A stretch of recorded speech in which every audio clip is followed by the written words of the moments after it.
ഈ ക്രിയേറ്റീവ് ടീമിനെ, ഇവിടുത്തെ സംഘാടകരായ ക്രിയേറ്റീവ് ടീമിന് തീരെ വിശ്വാസമില്ല. നിങ്ങളുടെ ചേഷ്ടകൾ തെറ്റാണ്. നിങ്ങൾ ഇവിടെ ഒരു മനുഷ്യ ജീവന് യാതൊരു വിലയും കൊടുക്കാത്തവരാണ്, മാനുഷിക പരിഗണന കൊടുക്കാത്തവരാണ്, ഹ്യൂമാനിറ്റി നോക്കാത്ത ആൾക്കാരാണ്. അതുകൊണ്ട് കണ്ടന്റിന് വേണ്ടി എന്തും ചെയ്യുന്ന ആൾക്കാരാണ്. അതുകൊണ്ട് എനിക്ക് ഇവിടെ തുടരാൻ സാധിക്കില്ല എന്ന് ഞാൻ അവരടുത്ത് പറഞ്ഞതിന്റെ പേരിൽ ഇവരെന്നെ തിരിച്ച് വീണ്ടും ഗെയിമിലേക്ക് പുഷ് ചെയ്ത് കളയായിരുന്നുണ്ടായിരുന്നത്. വീണ്ടും മാറ്റി. അങ്ങനെ ഞാൻ അവിടെ നിസ്സഹകരണം പ്രഖ്യാപിച്ചു. ഞാൻ രാവിലെ തൊട്ട് ഭക്ഷണം കഴിക്കാതിരുന്നു, നിസ്സഹകരണം പ്രഖ്യാപിച്ചു. മത്സരത്തിൽ സഹകരിക്കില്ല എന്ന് പറഞ്ഞതിന്റെ പേരിൽ എനിക്കൊരു സൈക്കോളജിസ്റ്റിന്റെ സഹായം അവർ തന്നു. അദ്ദേഹത്തോട് ഞാൻ പറഞ്ഞത്, സൈക്കോളജിസ്റ്റ് അവിടെ ഇല്ല, നിങ്ങളോട് പറയുകയാണ്, അവിടെ സൈക്കോളജിസ്റ്റ് ഫിസിക്കലി പ്രസന്റ് അല്ല. ആ സൈക്കോളജിസ്റ്റ് വീഡിയോ കോളിലൂടെയാണ് വരുന്നത്. അദ്ദേഹം മുംബൈ ബേസ് ചെയ്തിട്ടുള്ള ഒരു സൈക്കോളജിസ്റ്റ് ആണെന്നാണ് മനസ്സിലാക്കാൻ സാധിച്ചത്. അദ്ദേഹത്തിന്റെ പേര് ഡോക്ടർ സാവന്ത് എന്നാണ്. അയാള് ബിഗ് ബോസിന്റെ എല്ലാ ബിഗ് ബോസ് ഷോസും കൺട്രോൾ ചെയ്യുന്ന, എല്ലാ ബിഗ് ബോസ് ഷോയിലെയും മത്സരാർത്ഥികളെ അദ്ദേഹമാണ് പരിശോധിക്കുന്നതെന്നാണ് മനസ്സിലാക്കാൻ സാധിച്ചത്. അവർ പറഞ്ഞൊരു അറിവ് അതാണ്. അപ്പൊ സാവന്ത് എന്ന് പറഞ്ഞ ഡോക്ടർ വീഡിയോ കോളിലൂടെ, വ്യക്തമല്ലാത്തൊരു വീഡിയോ കോളിലൂടെ എന്നെ കാണുകയും അദ്ദേഹത്തോട് ഞാൻ ഇതേ കൺസേൺ തന്നെ പറയുകയാണ്, ഇങ്ങനെ ഒരു ഹ്യൂമാനിറ്റി വാല്യൂ ഇല്ലാത്തൊരു ഷോയാണ് ഇവിടെ പ്രോപ്പർ എനിക്ക്. അപ്പൊ അദ്ദേഹം തന്നെ എന്നോട് ചോദിക്കുന്നു, എന്റെ സിബിന് ഉറങ്ങാത്ത പ്രശ്നമുണ്ടോ? ഞാൻ പറഞ്ഞു ഉറങ്ങിയിട്ടില്ല. അപ്പൊ അയാൾ എന്നോട് പറയാണ്, സിബിന് ഞാനൊരു മരുന്ന് തരാം ഉറങ്ങാനായിട്ട്, അത് കഴിക്കുമെന്ന് എന്നോട് ചോദിച്ചു. ഞാൻ പറഞ്ഞു, ഞാൻ സൈക്യാട്രിക് ഡ്രഗ് ജീവിതത്തിൽ ഇന്നേ വരെ എടുത്തിട്ടില്ല, ഞാൻ എടുക്കില്ല എന്നും പറഞ്ഞു, വാശി പറഞ്ഞു. എന്നാലും അദ്ദേഹം പറഞ്ഞു, സിബിന് വിശ്രമം ആവശ്യമാണ്, സിബിൻ ഒന്ന് പുറത്തേക്ക് പോയി കുറച്ചു നേരം ഉറങ്ങി വിശ്രമിച്ചിട്ട് തിരിച്ചു വരാൻ പറഞ്ഞു. അതിന്റെ ഭാഗമായി എന്നെ അവര് പുറത്തേക്ക് കൊണ്ടുപോയെങ്കിലും എന്നെ അവര് വിശ്രമിക്കാൻ സമ്മതിച്ചില്ല. അതായത് ഞാൻ അവിടെ യൂഷ്വലി മറ്റു മത്സരാർത്ഥികൾക്കും അങ്ങനെ വിശ്രമിക്കാനുള്ള ഒരു അവസരം അവരവിടെ കൊടുക്കുന്നുണ്ടായിരുന്നു. എന്നാൽ എനിക്ക് അത് തന്നില്ല. പുറത്തു പോയ സമയത്ത് എന്നെ ഏഷ്യാനെറ്റിന്റെ അല്ലെങ്കിൽ ഈ ഷോയുടെ 3 അധികൃതർ, ടോപ്പ് ലെവലിൽ നിൽക്കുന്ന 3 പേര് വന്ന് എന്നെ അവർ കണ്ടു. എന്നെ അവർ പുറത്തു പോകാൻ അനുവദിച്ചില്ല, പുറത്തു പോകാൻ സാധിക്കില്ല, ഇത് അങ്ങനത്തെ ഒരു ഷോ അല്ല, അങ്ങനെ പുറത്തു പോകാൻ പറ്റില്ല എന്ന് ബാക്ക് ടു ബാക്ക് എന്നെ പുഷ് ചെയ്ത് എനിക്ക് വീണ്ടും തിരിച്ച് കയറുന്നതിന് മുമ്പ് ഒരു ഗുളിക കഴിക്കൂ, അപ്പൊ മാനസികമായി കുറച്ച് ആശ്വാസം കിട്ടും എന്നോട് നിർബന്ധിച്ച് പറഞ്ഞു. അപ്പോൾ ഞാൻ സമ്മതിച്ചു, മരുന്ന് കഴിക്കാമെന്ന് സമ്മതിച്ചു. പക്ഷെ അന്നത്തെ ദിവസം എനിക്ക് അവർ മരുന്ന് തന്നില്ല. അതെന്തുകൊണ്ടാണെന്ന് അറിയാം. തിരിച്ച് വീടിനുള്ളിലേക്ക് കയറി. ആ രാത്രിയും എനിക്ക് ഉറങ്ങാൻ സാധിച്ചില്ല. മാനസികമായ ബുദ്ധിമുട്ടുകൾ കൊണ്ടും ഫിസിക്കലായിട്ടുള്ള ഭക്ഷണം കഴിക്കാതിരുന്നതിന്റെ പേരിൽ എനിക്ക് പ്രോപ്പറായിട്ട് ഉറങ്ങാൻ സാധിച്ചിട്ടില്ല. അടുത്ത ദിവസം രാവിലെ ഞാൻ ഉറക്കം എണീറ്റിട്ട് ഇവരോട് ഇത് തന്നെ ആവശ്യപ്പെടുകയാണ്, എനിക്ക് പുറത്ത് പോകണം, എന്റെ ഉറക്കം ശരിയല്ല, ഞാൻ ഹാലൂസിനേറ്റ് ചെയ്യാൻ തുടങ്ങിയെന്ന് പറഞ്ഞു. അതായത് ഒരു മനുഷ്യന് 48 മണിക്കൂറിൽ കൂടുതൽ ഉറങ്ങാതിരുന്നാൽ സംഭവിക്കുന്ന കാര്യം തന്നെ, ഞാൻ ഹാലൂസിനേറ്റ് ചെയ്യാൻ തുടങ്ങി, എനിക്ക് പ്രോപ്പറായിട്ട് ചിന്തിക്കാൻ കഴിയുന്നില്ല, എനിക്ക് വിശ്രമം ആവശ്യമാണെന്ന് ഞാൻ അവരോട് പറഞ്ഞതിന്റെ പേരിൽ എന്നെ അവർ പുറത്തേക്ക് കൊണ്ടുപോയി ഒരു ഹോട്ടൽ മുറിയിൽ, ഒരു കാറിലേക്ക് എന്നെ കണ്ണ് കെട്ടി കയറ്റുകയും തിരിച്ച് ഈ സ്റ്റുഡിയോയിൽ നിന്ന് ഒരു 10-15 മിനിറ്റ് ദൂരമുള്ള ഒരു ഹോട്ടലിന്റെ പേര് ഹോട്ടൽ സൈനിൻ എന്നാണ്. ആ ഹോട്ടലിൽ ഒരു മുറിയിൽ കൊണ്ട് എന്നെ പൂട്ടിയിടുകയാണ് ചെയ്തത്. അത് യൂഷ്വലി ഇവരുടെ ഒരു പ്രൊസീജിയറാണ്, പ്രോട്ടോകോളാണ്. പുറത്ത് കൊണ്ടുപോയി ഈ വിശ്രമിപ്പിക്കുക എന്നുള്ളത്. അപ്പം നമ്മളെ വെളിയിലേക്ക് ഇറക്കില്ല, അവരുടെ പ്രോട്ടോകോളിന്റെ ഭാഗമായി നാം മനസ്സിലാക്കുന്നത്. അപ്പൊ അവിടെ എന്നെ പൂട്ടിയിട്ടതിന് ശേഷം ഞാൻ വിശ്രമിച്ച് ഉറങ്ങി എണീറ്റ് ഒരു 11:45 രാത്രി ഇതേ ഡോക്ടർ വാട്സാപ്പ് വീഡിയോ കോളിൽ വന്നു. എന്റെ കൂടെ ഉണ്ടായിരുന്ന ഒരു ഷാഡോ എന്നാണ് അവർ വിളിക്കുന്ന എന്റെ മോൾ ഷൈൻ്റെ ഒരു സ്റ്റാഫിന്റെ ഫോണിൽ വീഡിയോ കോളിൽ വരുന്നുണ്ടായിരുന്നു. ആ വീഡിയോ കോള് നിങ്ങൾക്കറിയാം, ചെന്നൈ ഔട്ടറിലാണ് ഈ EVP സ്റ്റുഡിയോ ഇരിക്കുന്നത്. അപ്പൊ അവിടെ നെറ്റ്വർക്ക് വളരെ കുറവാണ്. ആ നെറ്റ്വർക്ക് ഇല്ലാത്ത ആ ഏരിയയിൽ ശ്രീ പെരുമ്പത്തൂർ എന്ന് പറഞ്ഞ ആ ഏരിയ ആണ്. ശ്രീ പെരുമ്പത്തൂർ ഏരിയയിൽ നിങ്ങൾക്കറിയാം ഔട്ടറാണ്, അവിടെ നെറ്റ്വർക്ക് വളരെ കുറവാണ്. നെറ്റ്വർക്ക് കുറവായ ഏരിയയിൽ ഒരു വാട്സാപ്പ് 3 പ്രാവശ്യം അയാളുമായിട്ടുള്ള വാട്സാപ്പ് കോൾ ഡ്രോപ്പായി. ആ വീഡിയോ കോളിൽ വന്നിട്ട് പുള്ളി എന്നോട് കാര്യങ്ങൾ ചോദിച്ചു. ഞാൻ പുള്ളിക്ക് ഇംഗ്ലീഷാണ് സംസാരിക്കാൻ പറ്റുന്നത്, അതിൽ നിങ്ങൾ കാര്യങ്ങൾ സംസാരിക്കും. ഞാൻ പറഞ്ഞു ഞാൻ ഓക്കെയാണ്, പുറത്തു പോകാൻ നിവൃത്തിയില്ല എന്ന് അവരെന്നോട് എടുത്തെടുത്ത് പറഞ്ഞു. അതായത് നിങ്ങൾ പുറത്ത് വിടില്ല, ഈ ഷോയിൽ നിങ്ങൾക്ക് എപ്പോ വേണോ വരാം, പുറത്ത് പോകേണ്ടത് ഞങ്ങൾ തീരുമാനിക്കും. അത് ആ ഷോയുടെ ഹോസ്റ്റ് തന്നെ ആ ഷോയിൽ തന്നെ പറഞ്ഞിട്ടുണ്ട്. നിങ്ങൾ തന്നെ കേട്ടിട്ടുണ്ടായിരിക്കും. അത് ആ ഷോയിൽ തന്നെ എന്നോട് തന്നെ പറഞ്ഞിട്ടുണ്ട്, നിങ്ങൾക്ക് തോന്നുമ്പം പുറത്ത് പോകാൻ പറ്റുന്ന ഒരു ഷോ ഒന്നും അല്ല ഇത്, ഞങ്ങൾ തീരുമാനിക്കും എപ്പോ പോകണമെന്ന്, അങ്ങനെയാണെങ്കിൽ വരാൻ പാടില്ലായിരുന്നു. അത്തരത്തിലുള്ള കാര്യങ്ങളാണ് എന്നോട് പറഞ്ഞത്. അപ്പൊ എനിക്കറിയാം പുറത്ത് പോകാൻ പറ്റില്ല, നിവൃത്തിയില്ല, ഇനി അകത്ത് തുറന്നേ പറ്റുമെന്ന് പറഞ്ഞ് ഞാൻ അകത്ത് തുറക്കാൻ സമ്മതിക്കുന്നു. അന്ന് രാത്രി അദ്ദേഹം പറയുന്നു, സിബിൻ നന്നായി ഉറങ്ങണമെങ്കിൽ ഗുളിക കഴിക്കാൻ പറഞ്ഞിട്ട് ഉറക്ക ഗുളിക എന്ന് പറഞ്ഞ് എനിക്കൊരു ഗുളിക തന്നു, സ്ലീപ്പിംഗ് പിൽസ്. ആ ഗുളിക ഞാൻ അന്ന് കഴിച്ചതിന്റെ പേരിൽ ഞാൻ നന്നായി ഉറങ്ങി.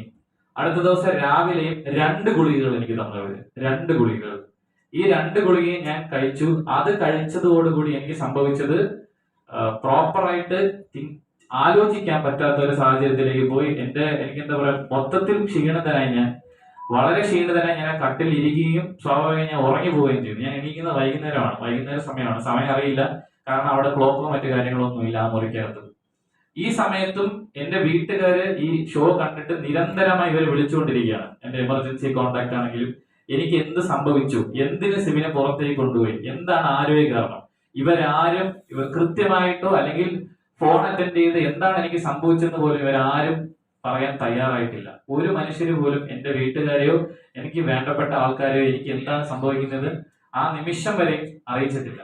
അതിനുശേഷം ഉണ്ടായതെന്ന് പറഞ്ഞു കഴിഞ്ഞാൽ വൈകുന്നേരം വീണ്ടും ഇതുപോലെ 2 ഗുളിക കൊണ്ടുവന്നു. അപ്പൊ ഞാൻ പറഞ്ഞു, ഞാൻ ഈ ഗുളിക കഴിക്കില്ല, പ്രിസ്ക്രിപ്ഷൻ ഇല്ലാതെ ഞാൻ ഈ ഗുളിക കഴിക്കില്ല എന്ന് പറഞ്ഞു. അതിന്റെ പേരിൽ ആ കൂടെ ഉണ്ടായിരുന്ന ആൾ അവരുടെ ഹയർ അതോറിറ്റീസിനെ ബന്ധപ്പെട്ടിട്ട് അതിന്റെ പ്രിസ്ക്രിപ്ഷൻ മൊബൈലിലേക്ക് മേടിച്ചിട്ട് എനിക്ക് കാണിച്ചു. ആ മൊബൈലിൽ ഞാൻ വായിച്ച പ്രിസ്ക്രിപ്ഷനിൽ എന്റെ കണ്ടീഷനായിട്ട് ആ ഡോക്ടർ മെൻഷൻ ചെയ്തിരുന്നത് അക്യൂട്ട് സ്ട്രെസ് എന്നാണ്.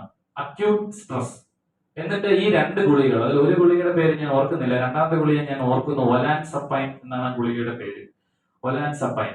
ഈ ഒലാൻസപ്പൈൻ മരുന്ന് എന്തിനാണ് ഉപയോഗിക്കുന്നത് ഞാൻ എന്റെ കൂടെയുള്ള ആ പയ്യനോട് ഗൂഗിൾ ചെയ്ത് ഒന്ന് പറയാൻ പറഞ്ഞു. അപ്പൊ അദ്ദേഹം അത് ഗൂഗിൾ ചെയ്യുകയും അത് സ്കീസോഫ്രീനിയ എന്ന് പറയുന്ന മാരകമായ രോഗത്തിന് കൊടുക്കുന്ന ഗുളികയാണെന്ന് ഞാൻ മനസ്സിലാക്കി.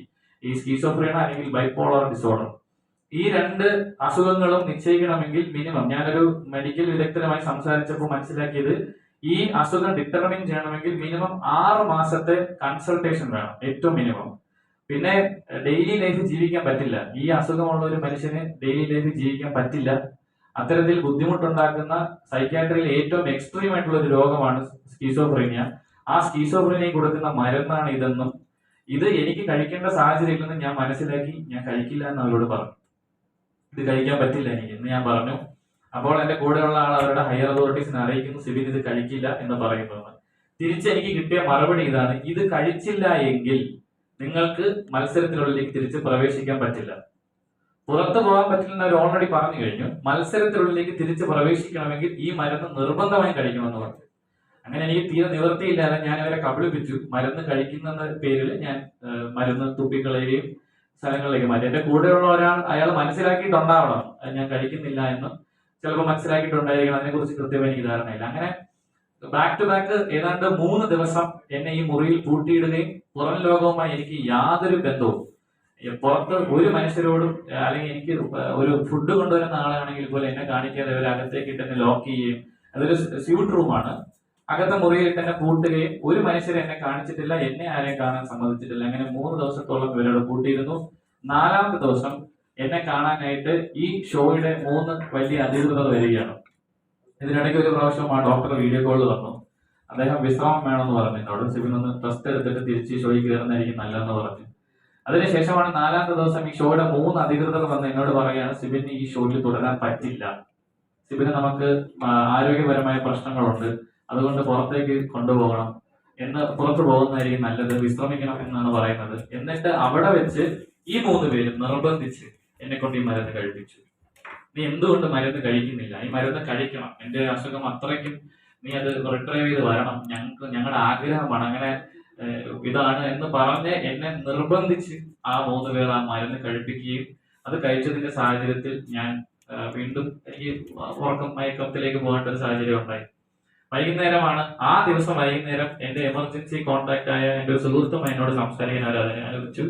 സംസാരിച്ചപ്പോഴാണ് എനിക്ക് മനസ്സിലായത്, ഇവര് എന്റെ വീട്ടിൽ ആ ദിവസം, അതായത് എനിക്ക് അവസാനം മരുന്ന് ദിവസം എന്റെ വീട്ടിൽ വിളിച്ച് ഇൻഫോം ചെയ്തത് എനിക്ക് സ്കീസോഫ്രീനിയ എന്ന് പറഞ്ഞ മാരകമായ രോഗമാണ്, വയലന്റ് ആണെന്ന് പറഞ്ഞു. ഞാൻ ഇവര് എന്റെ വീട്ടില് കൊടുത്തത് എക്സാക്ട്ലി ഈ വാക്കാണ്. സ്കീസോഫ്രീനിയ എന്ന് പറഞ്ഞ മാരകമായ അസുഖമാണ്, വയലന്റ് ആണ്, സഹ മത്സരാർത്ഥികളെ ഉപദ്രവിക്കാൻ ശ്രമിച്ചു, കുക്കർ എടുത്ത് അടിക്കാൻ ശ്രമിച്ചു, അതിന്റെ പേരിൽ സിബിനെ ഞങ്ങൾ ഒരു മുറിയിൽ പൂട്ടിയിട്ടിട്ടുണ്ട്, പുറത്തു വിടാൻ പറ്റില്ല, ഗുളിക കൊടുത്ത് കൺട്രോൾ ചെയ്ത് നിർത്തിയിരിക്കുകയാണ്, നിങ്ങൾ ആരെങ്കിലും വന്ന് സിബിനെ കൂട്ടിക്കൊണ്ടു പോകണം എന്നാണ് അവരോട് പറഞ്ഞതെന്നാണ് ഞാൻ മനസ്സിലാക്കിയത്. അത് ആ ഫോൺ കോൾ കഴിഞ്ഞപ്പോൾ എനിക്ക് മനസ്സിലായി, ഇവർക്ക് എന്നോട് എന്തോ ഒരു കോൺസ്പിറസി, എന്തോ ഒരു പ്ലാൻ ചെയ്തുള്ള ഒരു ആക്രമണം എനിക്കെതിരെ നടക്കുന്നുണ്ടെന്ന് മനസ്സിലായി. അതിനുശേഷം ഞാൻ നിങ്ങളെ ആ മരുന്ന് കാണിക്കാം. നിങ്ങൾക്കറിയാം ഈ മരുന്ന് ഞാൻ എടുക്കുന്നത് അവസാനത്തെ ദിവസമാണ്. ഇതിന്റെ ഡിജിറ്റൽ കോപ്പിയാണ്, ഒറിജിനൽ എന്റെ കയ്യിൽ തന്നെ ഉണ്ട്. അത് ഞാൻ പോലീസിന്റെ ഏൽപ്പിക്കും. ഡിജിറ്റൽ കോപ്പി ഞാൻ നിങ്ങൾക്ക് ഷെയർ ചെയ്യാം. ഈ മരുന്ന് നിങ്ങൾക്കറിയാം, ബിഗ് ബോസിലെ മരുന്ന് ഇതുപോലെ ഒരു സിപ്പ് കവറിലാണ്, സിബിന്ന് പേര് എഴുതിയിട്ട് ഒരു സിപ്പ് കവറിലാണ് ഈ മരുന്ന് തന്നത്. ഈ മരുന്നിന് കൃത്യമായി ഞാൻ ഇതിന്റെ എല്ലാ കോപ്പീസും നിങ്ങൾക്ക് തരാം. ഈ മരുന്ന് കൃത്യമായി ഇതിന്റെ സൂം ചെയ്ത കോപ്പീസും എന്റെ കയ്യിലുണ്ട്. ആ മരുന്നിന്റെ പേര് വായിക്കാൻ പറ്റും, ആ മരുന്നിന്റെ മറ്റു ഡീറ്റെയിൽസും ഈ തന്നെ എന്റെ കയ്യിലുള്ള ഫോട്ടോഗ്രാഫിൽ വായിക്കാൻ പറ്റും. ഇതിന്റെ ഒറിജിനൽ എന്റെ കയ്യിലുണ്ട്. അത് ഞാൻ അന്വേഷണ ഉദ്യോഗസ്ഥന് മുമ്പിൽ ഹാജരാക്കുന്നതായിരിക്കും. അപ്പൊ എന്റെ വീട്ടിൽ വിളിച്ചിട്ട് പറഞ്ഞത് ഇങ്ങനെ ഒരു കോൺസ്പിറസി നടക്കുന്നുണ്ടെന്ന് മനസ്സിലായിട്ടാണ് ഞാൻ തിരിച്ച് എയർപോർട്ടിൽ വരുന്നത്. അപ്പൊ ഞാൻ എയർപോർട്ടിൽ വന്ന് ഇറങ്ങിയ സാഹചര്യത്തിൽ മീഡിയാസ് സ്വാഭാവികമായിട്ട് നിങ്ങൾ ചിലർ അവിടെ ഉണ്ടായിരുന്നു. നിങ്ങൾ എന്നോട് എന്താണ് കാര്യമെന്ന് ചോദിച്ചു. നിങ്ങൾ കാര്യം ചോദിച്ചപ്പോൾ ഞാൻ നിങ്ങളോട് ഡോക്ടറിന്റെ നിർദ്ദേശപ്രകാരം ഞാൻ ഷോയിൽ നിന്ന് പുറത്തു വന്നതാണ്, അല്ലാതെ സ്വയമേ വാക്കൗട്ട് ചെയ്തതല്ല എന്നാണ് ഞാൻ പറഞ്ഞത്. അത് ഈ ഷോയുടെ അധികൃതർ ഉദ്ദേശിക്കുന്ന രീതിയിലുള്ള ഒരു മറുപടി അല്ലാത്തത് കൊണ്ടായിരിക്കാം ഞാൻ വീട്ടിൽ എത്തുമ്പോൾ തന്നെ എനിക്കൊരു കോൾ വന്നു. അതൊരു ത്രെഡ് കോൾ ആയിരുന്നു. അതായത് സിബിൻ മീഡിയയോട് സംസാരിക്കാൻ പാടില്ല, കോൺട്രാക്ട് വയലേഷൻ ആണ്, സിബിൻ അകത്ത് നടന്ന കാര്യങ്ങളൊന്നും പുറത്തു പറയരുത്, സിബിന്റെ ഭാവി ഞങ്ങൾ നശിപ്പിക്കും, സിബിനി വലിയ ഭീമമായ തുക എനിക്ക് തരേണ്ടി വരും, ഞങ്ങൾക്ക് തരേണ്ടി വരും, അങ്ങനെ ഫൈൻ ചോദിച്ച് ഞങ്ങൾ സിബിന്റെ ജീവിതം ബുദ്ധിമുട്ടിക്കും എന്ന് പറഞ്ഞിട്ടുള്ള ഒരു ഫോൺ കോളും അതിന്റെ പുറകെ ഒരു വാട്സാപ്പ് ഓഡിയോ മെസ്സേജുമാണ് ഞാൻ പിന്നെ കാണുന്നത്. ആ വാട്സാപ്പ് ഓഡിയോ മെസ്സേജ് നിങ്ങൾക്ക് വേണ്ടി പ്ലേ ചെയ്യാം.